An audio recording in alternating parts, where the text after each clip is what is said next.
इस्लामाबाद की इंसदादे दहशतगर्दी अदालत ने सीनियर सहाफ़ी मतीउल्लाह जान की बरियत की दरखास्त मुस्तरद कर दी। इस्लामाबाद इंसदादे दहशतगर्दी अदालत के जज ताहिर अब्बास सुपरा ने अपने तहरीरी फैसले में कहा है कि रिकॉर्ड देखकर इस स्टेज पर यह नहीं कहा जा सकता कि मतीउल्लाह जान के खिलाफ मंशियात और दहशतगर्दी का मुकदमा नहीं बनता। अदालती फैसले के मुताबिक स्टेट कौंसिल ने बरियत की दरखास्त की मुखालफत की, जबकि अदालत ने लिखा है कि पुलिस गवाहों के बयानात पुलिस के मौक़िफ़ की तायीद करते हैं।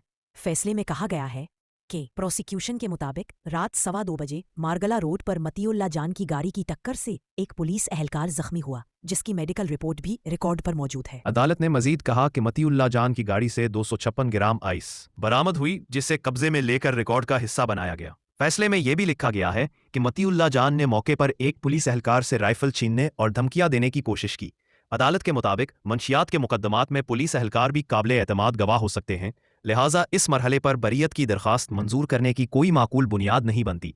नतीजतन मतीउल्लाह जान की बरियत की दरखास्त मुस्तरद कर दी गई है।